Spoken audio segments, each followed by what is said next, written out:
अधिसूचना जारी हुई राष्ट्रपति द्वारा नए चुनाव आयुक्त की, तो अभी आप इसको कैसे देखते हैं? नए चुनाव आयुक्त को जो बनाया गया है, जिसमें होना चाहिए था कि 3 लोग की कमेटी थी, जिसमें चीफ जस्टिस ऑफ इंडिया को भी होना था, लेकिन उसमें नहीं थे।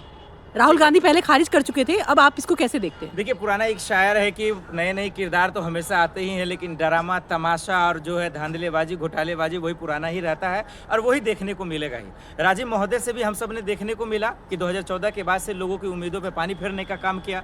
जिस तरीके से जनता का एक शक था उसको और बढ़ाने का काम किया, चाहे वो धांधली के माध्यम से हो, चोरी के माध्यम से हो, या फिर जो है ये कह सकते हैं आप कि एक तरीके से सत्ता की दलाली और चाटुकारिता करने के माध्यम से हो। ये हमने देखा कि इतना बेशर्म चुनाव आयोग और उस पर जो बैठा पद पे बैठा आदमी है, उन्होंने कभी भी इतने लोकतंत्र की हत्या किसी ने नहीं की, नहीं संविधान का जो है दरअसल घिनौनापन हम सबको दिखाया। तो नए भले ही ज्ञान जी आ जाएं, गणेश जी आ जाएं या कोई भी महोदय आ जाए, भले उनके पास ज्ञान होगा लेकिन लोकतंत्र का ज्ञान उनके पास नहीं है। उनके पास कितना ही नामों में ज्ञान होगा लेकिन संविधान का ज्ञान नहीं है, क्योंकि सिस्टम को चलाना, चुनाव आयोग को चलाना, और उस पर सबसे अहम बात जो निष्पक्षता का बात है, प्रक्रिया में पारदर्शिता आएगी या नहीं, सबसे बड़ा सवाल उसी पे आ रहा था।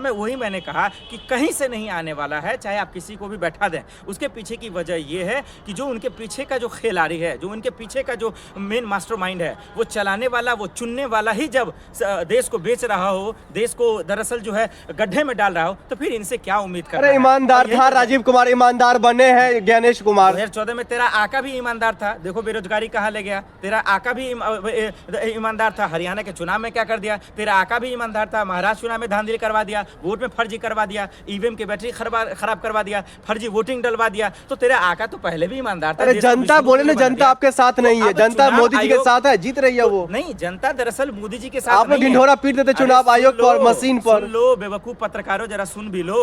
दरअसल जनता उनके साथ नहीं है, ये बोलो कि मोदी सरकार के साथ चुनाव आयोग है। चुनाव आयोग की हमदर्दी, चुनाव आयोग की ईमानदारी उनको जिताने के लिए है, यही वजह कि वो जीत रहे हैं। अगर जनता का गुस्सा थोड़ा सा भी अगर लोगों को दिख जाता, जनता का जो वोट है वो ईमानदारी से अगर पड़ जाता, तो यकीन मानिए कि जो 240 पे महोदय आके अटक गए थे, 200 भी पार नहीं कर पाते।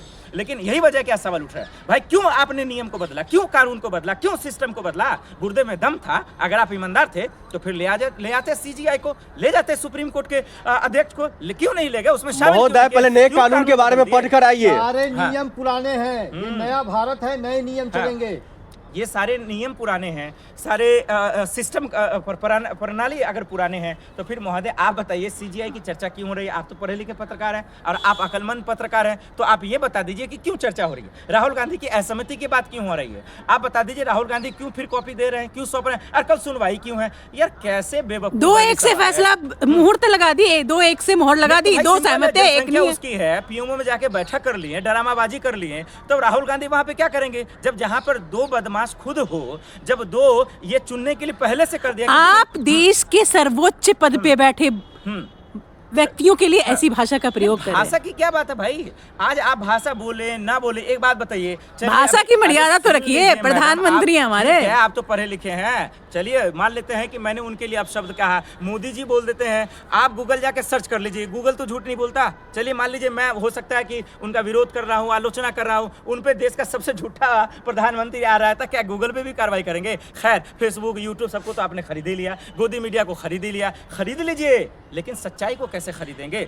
लेकिन आप हक को किसी का कैसे खरीदेंगे? आप अपने सत्ता के आप लोग कुछ कर नहीं पा रहे हैं, तो सिर्फ मोदी पे इल्जाम लगा दे रहे हैं। चुप रहिए, मैं करने से क्या मोदी जी आपको बैठा देंगे क्या सीजीआई के पद पर, या चुनाव आयुक्त पे आपको बैठा देंगे? आप भी जाके फर्जी वोट डालकर मोदी जी को जिता दीजिएगा, और आपको भी जी न्यूज आज तक जैसा एक प्लेटफॉर्म दे देगा, आप भी होय होय होय होय कूद के पत्रकारिता करते रहिएगा। भाई मजाक बना रखा है क्या?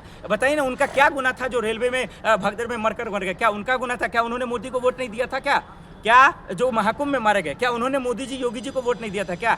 दरअसल ये चुनाव आयोग पे सवाल उठाना लाजमी है, चुनाव आयोग की नियुक्ति पर सवाल उठाना लाजमी है। जरा सा आपको पता है ज्ञानेश का बैकग्राउंड क्या है? पता है कि वो किस फील्ड से आते हैं, किसकी दलाली कर वो आए हैं, किसके तलवे चाट कर इस प्लेटफॉर्म पे बैठे? क्या आपको ये पता है? आपको नहीं पता होगा, क्योंकि आप खुद तलवे चाटने में लगे हुए हैं, तो आपको कैसे पता होगा? जिसको चिंता है, जो सवाल उठा रहा है, उसको पता है कि जब अभी तो राजीव कुमार के दौर में चुनाव आयोग के में इतना ड्रामा हुआ, इतना फर्जीवाड़ा हुआ, इतना घोटाला हुआ, इनके महोदय, इनके राज में तो सैलाब आएगा घोटालों का, चोरी का सैलाब आएगा और आपको यकीन नहीं होगा। अरे उनके कार्यकाल में अभी एक भी चुनाव नहीं और आपके घोटाला होगा। दिल्ली दे दिया, हरियाणा दे दिया, महाराष्ट्र दे दिया, अब बिहार भी दे देगा। उसी के लिए से प्लान बनाया गया महोदय कि अब इससे बम्पर वोटिंग देगा। नीतीश बाबू ऐसे थर्ड पार्टी पे थे, उनको तो कोई पूछ नहीं रहा। आरजेडी जीत रही थी, लालू जी जीत रहे थे, तो उनको देखना नहीं है, तो जीतोगे कैसे? जनता आपके साथ है नहीं, युवा आपके साथ है नहीं, महिला आपके साथ है नहीं, कोई देश का एक आदमी आपके साथ नहीं, तो जीतोगे कैसे? सिस्टम से जीतोगे कैसे? बेईमानी से जीतोगे कैसे? तमाशा करके, तानाशाही करके ही जीतोगे। और कैसे जीतोगे? हकीकत ये है, सच्चाई ये है कि अगर आपके गुर्दे में दम होता, अगर आप ईमानदार होते, ऑनेस्ट होते, तो आप वाकई में लोगों का ईमान जीतकर, लोगों का जो है दरअसल भरोसा जीतकर आप करते। नहीं तो आप नहीं जीत पाएंगे, नहीं कर पाएंगे। लोग तो वाह वाह कर रहे हैं, यही वजह है कि आपने ऐसा किया। हाँ, कुंभ में जाके वाह वाह कर रहे हैं, इतना बड़ा कुंभ करा दिया। नहीं नहीं नहीं नहीं नहीं नहीं, लोग किसने कह दिया लोग वाह कर रहे हैं? लोग तो मर रहे हैं, लोग तो शीशा तोड़ रहे हैं, लोग तो आपस में अफर कर भगदड़ कर मर रहे हैं। दिखा वो रहा है आप लोग, आपका कैमरा, आपका माइक, आपका ये माइक, ये तमाम चीजें दिखा रहा है। क्यों? क्योंकि बोरा भर भर कर पैसा आया है, छईंटा भर भर कर पैसा आया है, तो दिखा आप रहे हैं, जिसको एडवर्टीजमेंट कहते हैं, प्रचार कहते हैं, जिसको सत्ता की दलाली कहते हैं, चाटुकारिता करते हैं। करेंगे वो तो दिखाएंगे, वो नहीं आप दिखाएंगे। क्या चीज, क्या कहा आपने? अगर वो विश्व स्तरीय कामकाज कर रहे हैं वो तो दिखाएगा कौन? हाँ, तो विश्व स्तरीय काम दिखा रहा था, जरा बता दो महोदय, क्या विश्व स्तरीय काम है? यही अभी तो 50 करोड़ लोगों को महाकुंभ संभालना। देख लीजिए, वहां पर देश से नहीं विदेश से लोग आ रहे हैं। देश जो है ना पढ़े लिखों से चलता है, बतूलेबाजी से नहीं चलता महोदय। आप जैसे कैमरा पकड़ लेंगे जाहिल लोग, बेवकूफ लोग, मूर्ख लोग, तो सवाल मर ही जाएगा। वही बात है, फर्जीवाड़ा करके ढंडोरा पीट के ट्रेन नहीं चलवा लोगे। स्पेशल ट्रेन का नाम तो दे दोगे, लेकिन लोग प्लेटफॉर्म पे ही दम तोड़कर मर जाएंगे। अरे जाइए गूगल करके देख लीजिए कितना प्लेटफॉर्म, कितना ट्रेन चल रही है एक्स्ट्रा। फंस तो गए थे, भगवान का शुक्र मनाओ कि बच गए बेटा, नहीं तो उसी दिन मोक्ष मिल जाता। न धीरेन्द्र शास्त्री बचा देते और न तेरा आका बचा पाता। क्योंकि सच्चाई यही है कि जिस फर्जीवाड़ा में आप जीत रहे हो, जिस गफलतबाजी में आप जीत रहे हो, दरअसल उससे आप अपने दरअसल जो है ईमान के साथ सौदा नहीं कर सकते। आपको योगी जी से दिक्कत है या फिर महाकुंभ से? ना हमको योगी से दिक्कत है, ना मोदी जी से दिक्कत है, तुम जैसे चाटुकारों से दिक्कत है, तुम जैसे देशद्रोहियों से दिक्कत है, आतंकवादियों से दिक्कत है। क्योंकि आज गोदी मीडिया जो सत्ता की दलाली कर रहा है, इससे बड़ा देश का दुश्मन कोई पैदा हुआ ही नहीं है, जो सत्ता की दलाली में दिन रात मशगूल रहता है। यही वजह है कि आज देश का हालात ये आ गया है। नहीं तो राजीव कुमार को भी जवाब देना पड़ता, चुनाव आयोग को भी जवाब देना पड़ता, और रेल मंत्री को कान पकड़कर उठा बैठी भी करना पड़ता। लेकिन अफसोस की आप कहना क्या चाहते हैं? देश को संवैधानिक तौर पे खोखला किया जा रहा है। खोखला क्या किया जा रहा है? खत्म ही कर दिया गया मैडम। यही वजह है कि आज चाहे सुप्रीम कोर्ट हो, हाई कोर्ट हो, तमाम एजेंसियों पर, तमाम संस्था पर, तमाम सिस्टम पर सवाल है और सवाल होते रहेंगे। क्योंकि कोई भी चीज ना लोकतांत्रिक तरीके से हो रहा है, लेकिन ये तो कोई पद पे बैठा नहीं, उसके लिए पहले से ही सोच लेना, प्रोजेक्ट कर लेना कि ये बेईमानी करेगा।